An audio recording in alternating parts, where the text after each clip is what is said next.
Terusnya, mal faedatu minal hadis. Apa faedah dari hadis? Man qala la ilaha illallah wa kafara bima yu'badu min dunillah haruma maluhu wa damuhu wa hisabuhu 'ala Allah. Barang siapa yang mengucapkan kalimat la ilaha illallah dan mengkufuri dengan apa-apa yang disembah dari selain Allah, maka haram hartanya, darahnya, dan hisabnya atas Allah Subhanahu wa taala. Perhatikan di sini, ikhwan. Yang paling penting di sini, yang muncul pertanyaannya di sini adalah apa? Kalimat wa kafara bima yu'bad, dan dia mengkufuri apa-apa yang disembah dari selain. Ini penting di sini. Ini penting di sini. Makanya bilang, apa faedah dari hadis? Itu maksudnya faedah dari hadis penyebutan wa kafara bima yu'badu min dunillah, dan dia mengkufuri apa-apa yang disembah dari selain Allah. Artinya tidak mencukupkan dengan kalimat la ilaha illallah saja, tapi ada syarat setelahnya, yaitu apa? Mengkufuri dengan apa-apa yang disembah dari selain Allah. Baru ketika ada pengkufuran, haruma maluhu, haram hartanya, wadamu, dan darahnya. Berarti haramnya darah seseorang muslim dan haramnya darah dan harta seorang muslim itu kalau qala la ilaha illallah. Yang kedua, mengkufuri terhadap sesembahan dari selain Allah. Berarti nggak cukup dengan hanya mengucapkan kalimat la ilaha illallah. Perhatikan di sini penting kata-kata ini. Dan ini bantahan juga, akan kita jelaskan bantahan juga kepada orang yang selalu la ilaha illallah, la ilaha illallah, la ilaha illallah. Pokoknya la ilaha illallah toai itu haram darahnya, haram hartanya. Dia sudah muslim hakiki. Lah, nggak bisa begitu. Kita perhatikan mana hadis ini. Hadza bayanun. Hadis ini adalah penjelasan lima ajmalahu terhadap apa-apa yang Rasulullah globalkan fi haditsin akhara, di dalam hadis yang lain. Apakah itu? Wa huwa hadis man qala la ilaha illallah dakhalal jannah. Barang siapa yang mengucapkan kalimat la ilaha illallah, maka dia masuk ke dalam surga. Ini global. Ini global. Ada adilah yang lain yang memerincinya. Tidak sekedar hanya mengucapkan kalimat la ilaha illallah langsung masuk ke dalam surga, tidak. Maka hadis yang kita baca tadi ada satu syarat lagi. Apa itu? Wa kafara bima yu'bad.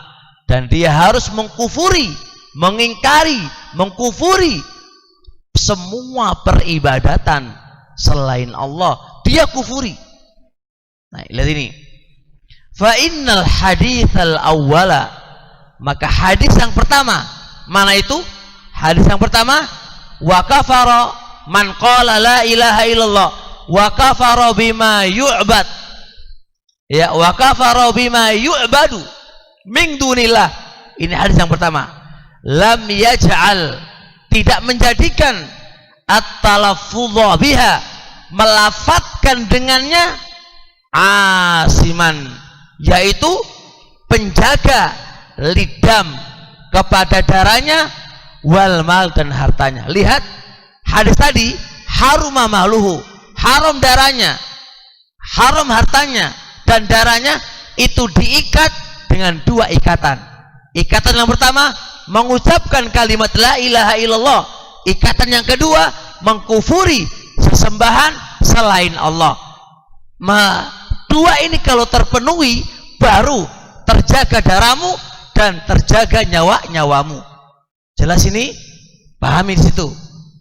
Bala Buddha, supaya terjaga darahmu dan terjaga nyawa kamu, la Buddha, bal la budda harus ayyakuna adalah dia kafiron mengkufuri bima yu'badu dengan apa-apa yang disembah dari selain Allah.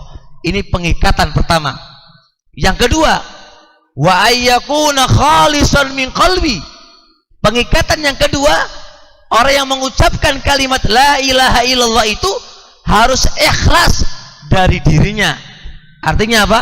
Mengikhlaskan ucapan itu dengan tidak menyekutukan Allah Subhanahu wa taala, menjadikan Allah adalah ma'budan wahidan, menjadikan Allah satu-satunya yang diibadahi. Ini qaid yang kedua. Dari mana? Dari ayat sebelum, dari hadis yang lain. Kama ja'at fi riwayatin ukhra, sebagaimana datang di dalam riwayat yang lain, yaitu apa? Mukhlisan min qalbihi.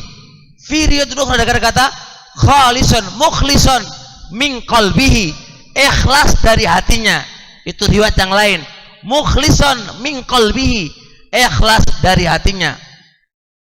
Wajaat, dan datang juga fi riwayatin, di dalam riwayat yang lain, umirtu an uqatilan nas, aku diperintah untuk memerangi manusia hatta yashhadu, sehingga mereka menyaksikan alla ilaha illallah, lihat, wa anna muhammadan rasulullah, dia harus mengikrarkan Rasulullah Muhammad sebagai utusannya, wa yuqimus shalah wa yu'tuz zakata, fa idza fa'alu dzalik, apabila mereka melakukan poin-poin tadi, yaitu la ilaha illallah Muhammad Rasulullah wa yuqimus shalah wa yu'tuz zakat, asamu minni dima'ahum wa amwalahum, mereka akan terjaga darah-darah mereka dan harta-harta mereka. Di sini disyaratkan mengucapkan kalimat la ilaha illallah bil ilmi, min aina hatta yashhadu. Enggak mungkin terjadi syahadah, enggak mungkin terjadi syahadah kecuali harus dasarnya ilmu. Dasarnya ilmu. Rasul mengatakan hatta yashhadu. Hatta yashhadu. Kalimat yashhad itu mengandung ilmu. Berarti tidak cukup hanya mengucapkan kalimat la ilaha illallah tanpa ilmu, enggak mungkin. Dan itu syaratnya apa? Asamu minni, mereka akan terjaga dariku harta dan nyawa-nyawa mereka. Syaratnya apa? Menyaksikan kalimat la ilaha illallah. Apakah cukup dengan berucap? Tidak, menyaksikan. Berarti mengilmui apa yang dia baca, mengilmui apa yang dia baca. Setelah mengilmui apa yang dia baca, maka dia meyakini apa yang terkandung di dalamnya. Karena apa? Konsekuensi dia mengucapkan, mengilmui dan meyakini. Itu baru asamu minni dima'ahum wa amwalahum, baru terjaga darah dan terjaga harta-harta mereka. Berarti wa aidan la budda yakuna arifan ma'na wa muqirran bidzalik, berarti harus mengetahui maknanya dan mengikrarkan yang demikian itu. Baik, ikhwan. Poin yang kedua, faedah ketika membahas sebuah hadis Nabi alaihi salatu wasallam, man kana akhiru kalamihi la ilaha illallah dakhalal jannah. Ini masih ada khilaf di antara para ulama. Apakah man kana akhiru kalamihi la ilah harus ditambahi la ilaha illallah wa anna muhammadan rasulullah? Ini khilaf panjang di antara para ulama ini. Karena apa? Karena dakhalal jannah itu enggak bisa hanya la ilaha illallah saja. Enggak bisa. Masih ada khilaf. Pendapat pertama harus ditambahi.